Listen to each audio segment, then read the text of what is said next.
Do you see any evidence that these input costs are likely to start easing anytime soon? Not really. It depends on the lockdown and the zero-COVID policy in China. We can't foresee when they will release their grips, even after the party assembly in fall. I doubt the zero-COVID policy will be released. So we feel so difficult to analyze what will happen. But I'm sure the supply chain will be still in danger. So the price of a lot of things will still go up. So we feel so much uncomfortable with staying with the current pricing. The domestic economy is having a go at recovery, but we know it's been a very hard grind for Japan.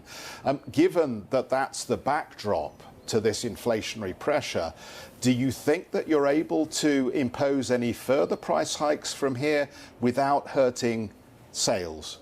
I think that will hurt our sales, I'm sure. But we have to convince consumers and our clients, because the clients and consumers by now know what's happening in the world as for global supply chain. But they can't afford, let's say, more than 15, 20. So could be up until 10%. But I don't think toward the end of this year, consumers are not that generous, because we might get into further recession because of the wage hike doesn't happen so much, and cost hike suffers households. And so all in all, I think the situation will not be so good for us to be able to raise prices. In the meantime, sir, the BOJ is, well, it's being the BOJ. It's doubling down on its low defence of the JGBs at such a low yield. It is ignoring and seems blissfully unaware of the implications of what was a 130 low for the yen versus the greenback, now back to 127, albeit as well. Is the BOJ making a historic mistake here? Well, I'm not sure about that, because the current monetary policy is related to the fiscal policy directly. If the government needs more cash, then the BOJ has to keep the current, easing policy. It's related. Often the case, it's separate, but Bank of Japan is under the Japanese government, and the Japanese government wants to use much more cash to support those who are in need, such as a social security program, and the Japan needs more cash to support the more spending like R&D, basic R&D. We decided to support a lot of universities to strengthen basic R&D capability like quantum computing, genomic science, and plus we may have to consider to expand more self-defense capability. Yes. So government needs a lot of money.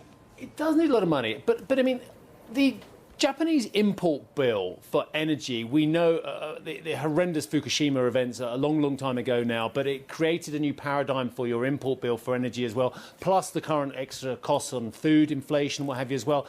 And if the currency continues to go down, is there a tipping point somewhere above 130? I think 135 is maximum. And then that would hurt the entire economy. Having said that, definitely the government and the private sectors, we have to work together what to do with the energy, such as we are pushing the government to resume the nuclear reactors. And the government decided we need nuclear, then hydrogen. We have to have the solutions of energy. Energy is everything, but that is not a short-term solution. So it's a balance. What to do with the government spending as well as the inflation. So 130 to 135 is maximum, I'd like to say.